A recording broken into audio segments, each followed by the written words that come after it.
దేవుని యొక్క వాక్యంలో చూసుకుంటే మన పితరులు మూల పురుషుడు ఆదాము తర్వాత అనేక మంది భక్తులు వచ్చిపోయిన తర్వాత అబ్రహాముని దేవుడు ఎంతగా దీవించాడు. అబ్రహాము చాలా దీవించబడ్డాడండి కదా. అబ్రహాముకున్న ఆస్తి కానీ అంతస్తు కానీ చాలా ఆశీర్వదించబడ్డాడు. ఇస్సాకు దగ్గరికి వెళ్తే ఇస్సాకు ఆ యొక్క రాజు కంటే కూడా గొప్పగా దీవించబడ్డాడు. అంటే ఆ మన పితరులు అందరూ దీవించబడ్డారు. చూడండి, యోబు గురించి బైబిల్లో ఏముంటుందంటే యోబు ధనవంతుడు అని రాయబడి ఉంటుంది. ఏమంట? ధనవంతుడు. చూడండి, ఈ రోజుల్లో క్రైస్తవులు దారిద్ర్యతని అనుభవిస్తున్నారు, పేదరికాన్ని అనుభవిస్తున్నారు, దరిద్రత యొక్క మార్గంలోకి వెళ్ళిపోతున్నారు. నెల జీతం రాగానే చివరి మంత్ వచ్చేటప్పటికల్లా శాలరీ మిగలట్లా. కొన్నిసార్లు చాలని పరిస్థితి, ఆర్థికమైనటువంటి ఇబ్బందులు పడుతున్నారు. ఆర్థిక పరిస్థితుల్లో అనేకుల వైపు చూస్తున్నారు. వారు అనుకున్నది జరగనప్పుడు ఏమైపోతున్నారంటే డిప్రెస్ అయిపోతున్నారు. కొంతమంది ఈ యొక్క ఇతరులు ఎదుగుతుంటే మేము ఇంకా ఆర్థికంగా మేము ఎటువంటి దీవెన లేకుండా ఉన్నామని చెప్పి ఎదుగుతున్న వారి మీద, ఆర్థికంగా దీవించబడుతున్న వారి మీద క్రైస్తవులై ఉండి అసూయపడి వారి జీవితాన్ని నాశనం చేసుకుంటున్నారు. చూడండి, నీవు ప్రీడ నీ ఆత్మ వర్ధిల్లుచున్న ప్రకారం నువ్వు అన్ని విషయాల్లో వర్ధిల్లుతూ సౌఖ్యంగా ఉండటం అది దేవుని చిత్తమట. ఎవరి చిత్తమండి? అందుకనే నీవు ఫలించుట వలన దేవునికి మహిమ. చూడండి, నీ బైబిల్ గ్రంథంలో 128వ కీర్తనలో అంటాడు, ఏమంటాడండి భక్తుడు? యెహోవా యందు భయభక్తులు కలిగిన వాడు ఈలాగూ ఆశీర్వదించబడును. నీ భార్య ఫలించు ద్రాక్షవల్లి వలె ఉంటుంది, నీ పిల్లలు భోజన బల్ల చుట్టూ, నీ భోజన బల్ల చుట్టూ ఒలీవ మొక్కల వలె ఉంటారు. చూడండి, దేవుని బ్లెస్సింగ్ ఒక క్రైస్తవుని మీద, దేవుని నమ్మిన బిడ్డల మీద ఉండటం అది దేవుని చిత్తమే, అది దేవుని ఆశీర్వాదమే. కానీ ఈ దినాల్లో దేవుని ఆశీర్వాదం వైపు చూసే ప్రజలు ఉన్నారు, కానీ దేవుని వైపు చూడలేకపోతున్న ప్రజలను బట్టి ఆ బ్లెస్సింగ్ అట్లా బ్రేక్ అయిపోతుంది. దేవుని బిడ్డలారా, ఈ రాత్రి ఎంతమంది నేను దీవించబడాలని ఆశపడుతున్నారు? మీ అందరికి దీవించబడాలని ఆశ ఉంది కదా. అయితే బైబిల్ గ్రంథంలో నుంచి కొన్ని మాటలు మనం చదువుకుందాం. దేవుని యొక్క వాక్యం అందరూ కూడా ఈ రాత్రికాల సమయంలో చూడండి, దేవుని యొక్క వర్తమానాన్ని వినేటప్పుడు చాలా ప్రార్థనాపూర్వకంగా, చాలా ఆత్మీకంగా మనం దేవుని యొక్క స్వరాన్ని ఈ రాత్రి వినటానికి ఇష్టపడదాం. దేవుడు అంటాడు, నా బిడ్డలు ఎప్పుడు దీవించబడాలి, నా ప్రజలు ఆశీర్వదించబడాలి. ప్రతి తల్లి తండ్రి వారి బిడ్డల్ని గురించి ఏం కోరుకుంటారంటే, నా పిల్లలు నేను ఇన్ని కష్టాలు పడ్డారు కానీ నా బిడ్డలు ఇంత కష్టపడొద్దు. చూడండి, ఈ లోక సంబంధమైన తల్లిదండ్రులకే పిల్లల మీద అన్ని ఆశలుంటే పరమ తండ్రికి ఎన్నో ఆశలు ఉంటాయి మన మీద. అయితే మనం దీవించబడ్డం దేవుని చిత్తం, మనం ఆశీర్వదించబడ్డం దేవుని చిత్తం, మనం గర్భఫలం అనుభవించడం దేవుని చిత్తం, గర్భాలు తెరవబడ్డం దేవుని చిత్తం, పిల్లలు పుట్టడం దేవుని చిత్తం. చూడండి, గర్భఫలం యెహోవా ఇచ్చు బహుమానం. చూడండి, నీకు బిడ్డలు ఉండటం దేవుని బ్లెస్సింగ్, నీకు ఆస్తి ఉండటం దేవుని బ్లెస్సింగ్, నీకు ఉద్యోగం రావటం దేవుని బ్లెస్సింగ్, ఇవన్నీ బ్లెస్సింగ్సే. కానీ ఈ రాత్రి దేవుడు ఒక మంచి విషయాన్ని మనతో మాట్లాడబోతుండగా చాలా శ్రద్ధగా మనము దేవుని యొక్క వాక్యాన్ని విందాం. ఆ తప్పిపోయిన కుమారుడు గురించి ఒక్క సారాంశంలోకి మనం చదువుకుందాం. చూడండి, ఒక ఉపమానం చెప్తూ ఉన్నాడు యేసుక్రీస్తు ప్రభు. ఉపమానం చెప్తూ ఏమంటున్నాడంటే, ఒక తండ్రికి చాలా ఆస్తి ఉంది, అతనికి 2 కుమారులు ఉన్నారు. ఆ 2 కుమారుల్లో చిన్నవాడు వచ్చేసి, మరి నాన్న నాకు ఆస్తిలో భాగం ఇచ్చేసేయి, ఎందుకంటే నేను దూరదేశం పోయి ఇంకెక్కువగా సంపాదిస్తాను, నేను అభివృద్ధి అవుతాను అని తండ్రి దగ్గరికి వస్తాడు. ఏం అడగడానికి వస్తాడు చెప్పండి గట్టిగా? ఆస్తి అడగటానికి ఎవరి దగ్గరికి వస్తాడండి? తండ్రి దగ్గరికి వస్తాడు. తండ్రి దగ్గరికి వచ్చి ఆయన ఏం అడుగుతాడంటే, నాన్న నాకు నా భాగము నాకు ఇచ్చేసేయి. ఎందుకు ఇచ్చేసేయి అంటే, నేను గొప్పవాడిని అయిపోవాలి, ఇంకా సంపాదించాలి, నేను నీకంటే చాలా ఇది అయిపోవాలని చెప్పేసి తండ్రి దగ్గరికి తన కుమారుడు వచ్చి డబ్బు అడుగుతాడండి. ఆ తండ్రి ఎంతో చెప్పుండొచ్చు, ఎన్నోసార్లు చెప్పుండొచ్చు వద్దు నాన్న అని.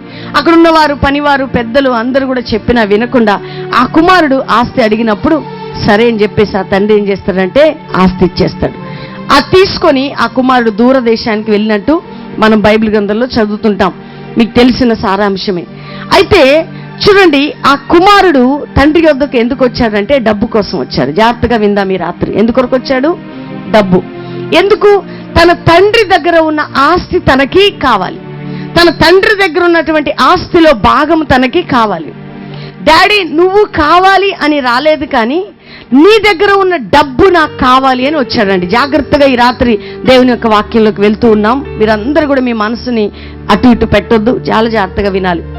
తండ్రి యొక్క ప్రేమ కోసం రాలే, తండ్రి సంతోషం కొరకు రాలే, తండ్రిని చూడాలని రాలే, తండ్రి ఆయన యొక్క క్షేమం గురించి నా డాడీని చూసుకోవాలని ఆశతో రాలే. తండ్రి దగ్గరికి ఎందుకు వచ్చాడంటే ఈ యవ్వనస్తుడు ఆస్తిలో భాగం కొరకు వచ్చాడండి. అంటే డాడీ నువ్వొద్దు కానీ నీ ఆస్తిలో భాగము నాకు కావాలి. ఏమంటున్నాడండి చెప్పండి? నేను ఎందుకంటే నీ నుంచి దూరంగా వెళ్ళిపోయి నేను చాలా సంపాదిస్తాను, నేను గొప్పవాడిని అయిపోతాను, అందుకని నా భాగము నాకు ఇచ్చేసేయి అని ఈ తండ్రి దగ్గరకు వచ్చి ఆస్తిని అడుగుతున్నాడు ఈ కుమారుడు. చూడండి, ఈ కుమారుడు అడిగేది తండ్రి ప్రేమ అడగట్లే. మరలా నేను రిపీట్ చేస్తున్నాను, తండ్రిలో ఉన్నటువంటి క్షేమాన్ని అడగట్లే, తండ్రి యోగక్షేమాలు అడగట్లే, తండ్రిని ప్రేమతో చూడట్లేదు. తండ్రి వద్దకు వచ్చింది మంచి మనసుతో రాలే. ఏ మనసుతో వచ్చాడంటే డబ్బు కోసం వచ్చాడు. ఏంటంటే తనకు కావాల్సింది డబ్బు కావాలా, ఈ డబ్బు తీసుకొని వెళ్ళిపోవాలా, అంతే. నేను కూడా చాలా గొప్పవాడిని అయిపోవాలా, ఆస్తిపరుని అయిపోవాలా, లేకపోతే ఒక పెద్ద కంపెనీ పెట్టాలనుకున్నాడు, లేకపోతే పెద్ద ప్రాజెక్ట్ చేయాలనుకున్నాడు. ఈ దినాల్లో చేస్తున్నట్టు ఆ రోజుల్లో ఏదో సంపాదించి గొప్ప ఆస్తిపరుని అయిపోవాలా. అంటే తన తండ్రి ఆస్తి అడిగేది కూడా తను ఆస్తిపరుడుగా కావటానికి, తన తండ్రి దగ్గర డబ్బు అడిగేది కూడా తనేదో ఒక ఉన్నతమైన స్థానంలోకి వెళ్ళటానికి అడుగుతున్నాడు. కానీ తండ్రి నువ్వు ఎలా కష్టపడ్డావు, నువ్వు ఎంతగా ప్రయాసపడ్డావు, నువ్వు నీ ఎక్స్పీరియన్స్ నాకు చెప్పు అని అడగలే, నీ కష్టమేంటో నాకు చెప్పని అడగలే, నువ్వు ఎలా సంపాదించావు ఆ యొక్క క్లూస్ నాకు చెప్పమని అడగలే, నువ్వు ఎంతగా ప్రయాసపడితే ఒక స్టెప్ నుంచి మరో స్టెప్కి వచ్చావు అని అడగలే. కానీ నువ్వు సంపాదించిన డబ్బు నాకు ఇవ్వు, అందులో నుంచి నీకంటే నేను గొప్పగా సంపాదిస్తానని అడుగుతున్నాడు. అంటే ఆ కుమారుడికి ఏమి లేదంటే డబ్బు మీద ప్రేమ ఉంది తప్ప తండ్రి మీద ప్రేమ లేదండి. ఆ తండ్రికి ఎంత బాధ అయి ఉండొచ్చు, చిన్నప్పటి నుంచి ఎంత ప్రేమగానో పెంచాడు ఆ కుమారుణ్ణి, ఎంత కష్టపడి ఉండొచ్చు. ఒకవేళ తన పేదరికాన్ని అనుభవిస్తూ ఆస్తి అంతస్తు తన బిడ్డల కొరకే సంపాదించి ఉండొచ్చు. అంత ప్రయాసపడి, అంత కష్టపడి, అంతగా నిలదొక్కుని, అంత సంపాదించినాక సింపుల్గా ఈ యొక్క యవ్వనస్తుడు అడుగుతున్నాడు, నేను వెళ్ళిపోవాలా, నీ డబ్బు నాకు కావాలా. అంటే నువ్వు అక్కర్లేదు, నీ ప్రేమ అక్కర్లేదు, నీ క్షేమం నాకు అక్కర్లేదు, నీలో ఏమి నాకు అక్కర్లేదు, నీ డబ్బే నాకు కావాలా. చూడండి, డబ్బు గురించి తండ్రి వద్దకొచ్చి తండ్రిని విసిగిస్తూ ఉన్నాడు, బ్రతిమలాడుతూ ఉన్నాడు. ఈ దినాల్లో కూడా దేవుని బిడ్డలారా, ఆశీర్వాదం కొరకు డబ్బు కోసం, పరిస్థితుల కోసం ప్రజలు వెతుకుతున్నారు దేవుణ్ణి, కానీ ఆయన దొరకట్లేదా? కొన్నిసార్లు ఈ తండ్రి గాని ఏ విధంగా కుమారుడికి ఇచ్చేశాడో అలా దేవుడు కూడా కొన్నిసార్లు ఇస్తూ ఉన్నాడు. చూడండి, ఇచ్చాడు ఆ తండ్రి, చాలా డబ్బు ఇచ్చాడు. వెళ్ళు నాన్న, ఎంత చెప్పినా నువ్వు వినట్లేదు కదా, నువ్వెంత వద్దన్న పని చేస్తున్నావు కదా, అయినా నీకు లేకపోయిన ప్రేమ నాకుంది అంటున్నాడు ఆ తండ్రి.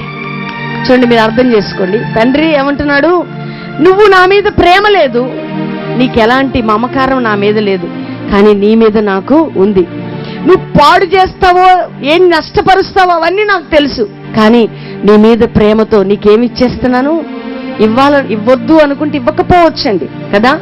స్ట్రిక్ట్ చేస్తే చెయ్యొచ్చు, ఏం చేస్తాడు ఇంత కష్టపడి సంపాదించిన డబ్బు నా కొడుకు ఇస్తే నా కొడుకు ఏం చేస్తాడో అని ఆలోచన. ఒకవేళ మనస్సు కఠినపరుచుకున్నా, వద్దు నా కొడుకు ఏడిస్తే నేను చూడలేను, నా బిడ్డ అడుగుతున్నాడు పోనీ ఏమైనా చేయని, కానీ వాడు అడిగింది నేను ఇవ్వాలని ఆ తండ్రి ఆ కుమారునికి ఏమి ఇచ్చాడంటే ఆస్తిలో భాగం ఇచ్చాడండి. ఇక పరిగెత్తాడు ఆ కుమారుడు, వెళ్ళిపోయాడు, దూర దేశానికి వెళ్ళాడు, చాలా నష్టపరుచుకున్నాడు. ఆ డబ్బంతా మోసం అయిపోయింది. ఎక్కడెక్కడో పంచిపెట్టాడు, ఎక్కడెక్కడో తిరిగాడు, వ్యసనాలకి బానిసైపోయాడు, అన్ని అలవాట్లు అయిపోయింది. చివరికి తినటానికి తిండి లేదు, కట్టుకోవటానికి బట్టలు లేవు, ఆయన జీవితంలో ఏది కూడా లేదు, అన్నీ నష్టపోయాడు. నష్టపోయినప్పుడు అన్ని కోల్పోయిన స్థితిలో ఆ కుమారుడికి ఎవరు గుర్తొచ్చారంటే, ఇక లాస్ట్కి పందుల దగ్గర పనిచేస్తున్నాడు. ఆ పందుల దగ్గరకు వచ్చి పనిచేస్తూ పందుల పొట్టుతో కడుపు నింపుకోవడానికి ట్రై చేసినా ఆ పందుల పట్టు కూడా దొరకట్లేదండి. చూడండి, ఆయన తండ్రి ప్రేమ, తండ్రి వ్యక్తిత్వం, తండ్రి స్వభావం, తండ్రి జ్ఞానం, తండ్రి కష్టము, తండ్రి ఇవన్నీ ఆశించలేదు. కానీ ఆయన కోరుకున్నది ఏంటంటే తండ్రి సంపాదన మాత్రమే కోరుకున్నాడండి. ఈ రాత్రి నేను ఎందుకు ఈ మాటలు చెప్తున్నానంటే, దేవుని యొద్దకు వచ్చేవాడు ఆయనను ఉన్నాడని, ఆయనను వెతుకు వారికి ఫలము దయచేయగల దేవుడని నమ్మాలి. దేవుని యొద్దకు వస్తున్నారు ప్రజలు, దేవుణ్ణి వెతుకుతున్నారు. ఎందుకు వెతుకుతున్నారంటే సుఖభోగాల కోసం వెతుకుతున్నారండి. ఎందుకు వెతుకుతున్నారంటే, నువ్వు నాకు డబ్బు ఇవ్వు, నీవు నన్ను ఆశీర్వదించు, నీవు నాకు ఉద్యోగం ఇవ్వు, నీవు నాకు కారు ఇవ్వు, నీవు నాకు బంగ్లా ఇవ్వు, నీవు నాకు అది ఇవ్వు. కానీ నువ్వు అవసరం లేదు, కానీ నీవిచ్చే ఆశీర్వాదమే నాకు కావాలా. ఎవరు అవసరం లేదంటండి? చెప్పండి అందరూ. యేసయ్య వద్దట ఎవరు కావాలట జనాలకి? నేను నా కుటుంబాన్ని సంతోషంగా ఉంచు, అదే నాకు కావాలా. నేను నా పిల్లలు క్షేమంగా ఉండాలి, అదే నాకు కావాలా. నువ్వు వద్దయ్యా నాకు, ఎందుకంటే నువ్వు పడిన సిలువ ప్రసవేదన నాకొద్దు, నీ శ్రమలు నాకొద్దు, నీ కష్టాలు నాకొద్దు, నీ నిందలు నాకొద్దు, నీ ఎక్స్పీరియన్స్ ఏది నాకొద్దు, కానీ రాత్రి నేను గొప్పవాడిని అయిపోవాలా అన్నావు కదా. నాకంటే మీరు గొప్పవారు అయిపోతారని నువ్వే చెప్పావు, కాబట్టి నేను గొప్పవాడిని అయిపోవాలి. చూడు, నీ శ్రమలో నాకు పాలిభాగం వద్దు, నీ కష్టాల్లో నాకు వద్దు, నీ దాంట్లో ఏమీ వద్దు, కానీ నేనేమి సంపాదించుకోవాలనుకుంటున్నానంటే నీ యొక్క ఆశీర్వాదమే నాకు కావాలా. చూడండి, అలాంటి ఆశీర్వాదం నిలబడుతుందా? చెప్పండి. మీరు సుఖం కోసం, సుఖభోగాల కోసం మీరు ఏమడుగుతున్నారు? దేవుణ్ణి అడుగుతున్నారట. అయినా అది మీకు దొరకట్లేదు. ఒకవేళ దొరికినా అది నిలబడడం లేదండి. చూడండి, ఈ యొక్క కుమారుడు ఏమడుగుతున్నాడంటే తన తండ్రిని, అయ్యా నీ ఆస్తిమని అడిగాడు, తీసుకెళ్ళాడు, అదంతా నాశనం చేశాడు. చివరికి ఏమైపోయిందంటే తన బ్రతుకు పందులు పొట్టి తినటానికి కూడా లేకుండా అయిపోయిందండి. భయంకరమైన స్థితి. చూడండి, తండ్రి మాట వినలేదు, తండ్రి ప్రేమతో పని లేదు, తండ్రి అనుబంధం లేదు. ఈ రోజుల్లో తండ్రితో సంబంధం లేదు క్రైస్తవులకి, తండ్రి ప్రేమతో సంబంధం లేదు, కానీ తండ్రి ఆశీర్వాదాలు కావాలి. ప్రభువా, నా కొడుకుని దీవించవా, నా బిడ్డను దీవించవా, నా తల్లిని దీవించవా, నా భర్తను దీవించవా, నన్ను దీవించవా అని అడుగుతున్నావు. కానీ తండ్రి, నీ ఆశను తీర్చే బిడ్డగా నేను ఉంటున్నానా? నీ హృదయానుసారమైన బిడ్డగా ఉంటున్నానా? నేను ఏది అడిగినా నీ చిత్తానుసారంగా అడుగుతున్నానా? కొన్ని స్వయంకృత అపరాధాలు ఉంటాయి దేవుని బిడ్డలారా. చూడండి, మనం గొప్పవారం అయిపోవాలని, మనం ఏదో సాధించాలని, ఏదో ఉన్నత స్థితికి వెళ్ళాలని దేవుని ప్రణాళిక లేకుండా, దేవుని ఆలోచన లేకుండా, దేవుని చిత్తము లేకుండా పరిగెత్తి ఈ రోజుల్లో ఎంతో మంది ధనవంతులు కావాలని, గొప్పవారు కావాలని కడు పేదరికంలో బ్రతుకుతున్న వ్యక్తులు ఎంతో మంది ఉన్నారు దేవుని బిడ్డలారా. అందుకని వారు నన్ను అడిగినను, వారు దేనికోసం అడుగుతారట? వారి యొక్క ఆశలు తీర్చుకోవటానికి అడుగుతారంటున్నాడు. చూడండి, వారు దేవుని కృపని అడగరు, దేవుని ప్రేమను అడగరు. బిల్డింగ్ కొనుక్కోవాలా, ఇల్లు కొనుక్కోవాలా, కార్స్ కొనుక్కోవాలా, బంగ్లాలు కొనుక్కోవాలా, అది కొనుక్కోవాలా, పెద్ద లిస్టు పెట్టి ప్రభు అది ఇది అని ప్రార్థన చేస్తుంటారు. కొన్నిసార్లు వారి సమస్యలు ఎక్కువైపోయాయి, డిప్రెషన్లోకి వెళ్ళిపోతారు. దేవుడు చెయ్యలేదు, నా కొడుకు ఇట్లా, నా కూతురు ఇట్లా, నా కుటుంబం ఇట్లా. ఈ విధంగా అనేక రీతులుగా అనేక రకాల ప్రజలు వారి ఆత్మీయ జీవితాన్ని ఏం చేస్తున్నారంటే, దేవుని సన్నిధికి వచ్చి వారు ఏది దేవుని చిత్తం కానిది అడిగి వారు నష్టపోతున్నారు దేవుని బిడ్డలారు. ఈ యవ్వన కుమారుడు కూడా ఏమడిగాడంటే తండ్రికి చిత్తము కాని పని చేశాడండి. చూడండి, ఎంత డబ్బు సంపాదించాలని ఆయన వెళ్ళినా ఆయనకి డబ్బు దొరకలేదు. సరికదా, ఉన్న డబ్బు కూడా పోయింది, అన్నీ కోల్పోయాడు. చివరికి తను ఏమైపోయాడంటే చిరిగిన బట్టలతో, మాసిపోయిన గడ్డంతో, ఎవ్వరు గుర్తించలేని స్థితిలో మిగిలిపోయాడు. డబ్బు అనేది ఉండటం అది తప్పు కాదు, డబ్బు మీద మనసు ఉండటం తప్పు. డబ్బు సంపాదించాలి అనే ఆలోచన ఉండటం తప్పు కాదు, కానీ డబ్బు ఎందుకు సంపాదించాలి, ఎవరి కొరకు సంపాదించాలి, అది ఏ విధంగా మల్టిప్లై చేయాలి, ఎందుకోసం, ఎవరి కోసం. చూడండి, ఒక బైబిల్ చెప్తుంది, డబ్బు ఎక్కడుంటే నీ మనస్సు అక్కడ ఉంటుందట. ఈ రోజుల్లో గొప్పవారైపోవాలా. ప్రభువా, మేము వాళ్ళు భూమి కొనుక్కున్నారు, మేము కొనుక్కోవాలి, వాళ్ళు ఇల్లు కట్టుకున్నారు, మేము ఇల్లు కట్టుకోవాలి, ప్రభువా మేము ఆ విధంగా ఈ విధంగా అయిపోవాలి అని వారు దురుద్దేశంతో నా సన్నిధిలో అడుగుతున్నారు తప్ప నేను కావాలని ఎవరు కూడా అడగట్లేదండి. కానీ పాడతారు, నువ్వు ఉంటే నాకు చాలు యేసయ్య, నీ వెంటే నేను ఉంటాను యేసయ్య. చూడండి, దేవుడు ఉంటే అన్నీ మనతో ఉంటాయి. ఎవరుంటే చెప్పాలా? ఆయన ఉంటే అన్నీ ఉంటాయి. నీకు కార్లు లేకపోవచ్చు, బిల్డింగ్స్ లేకపోవచ్చు, బంగ్లాలు లేకపోవచ్చు, నీకు ఆస్తి లేకపోవచ్చు, అంతస్తు లేకపోవచ్చు, కానీ యేసయ్య ఉంటే అన్నీ నీకుంటాయి. ఎందుకంటే దేవుడు ఆయన నిన్నుండి కోరుకునేది నువ్వు ఏ విధంగా ఆయన సన్నిధికి వస్తున్నావు, నువ్వు ఎలా ప్రార్థన చేస్తున్నావు, నువ్వు ఆయన దగ్గరకు వచ్చి నీ రిక్వెస్ట్ పెడుతున్నావా, లేకపోతే తండ్రి. చూడండి, ఈ కుమారుడు మొట్టమొదటిగా తండ్రి దగ్గరికి ఎందుకు వచ్చాడంటే డబ్బు కోసం వచ్చాడు. ఎందుకు వచ్చాడు?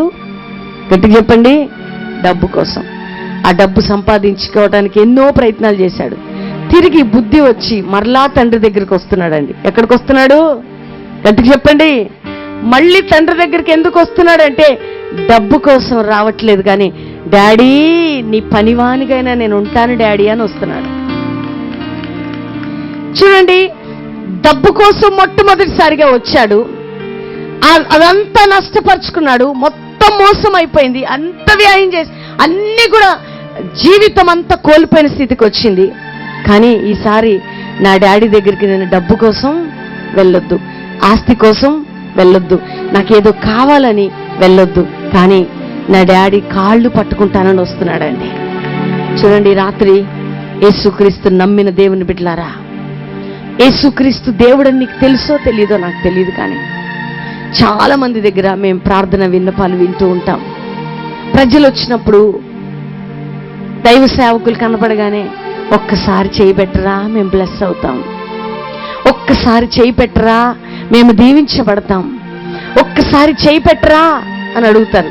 చూడండి, నువ్వు కోరుకునేది ఆయన ఆశీర్వాదాల కంటే ఆయనను కోరుకో. ఎవరిని కోరుకో తల్లి? చెప్పండి. యేసు నీకు కావాలా? యేసులో ఉన్న బ్లెస్సింగ్ నీకు కావాలా? పురుషులు చెప్పట్లే. యేసయ్య నీకు కావాలా? యేసయ్య బ్లెస్సింగ్ కావాలా? చూడండి, ఈరోజు ఒక పెద్ద కారులో దిగితే ప్రజలందరూ నిన్ను గ్రేట్గా చూస్తారు. నువ్వు సైకిల్ మీద దిగావనుకో ఎవరు నిన్ను చూడరు. నువ్వు కారులో వచ్చావనుకో చాలా గ్రేట్గా నిన్ను చూస్తారు. నువ్వు ఒక పెద్ద ఆఫీసర్ అనుకో వాళ్ళు నీకు రెస్పెక్ట్ ఇస్తారు. నువ్వు సాదాసీదా వ్యక్తి అనుకో ఎవరు నిన్ను గౌరవించరు. కానీ నిన్నుగా ప్రేమించేది యేసయ్య మాత్రమే.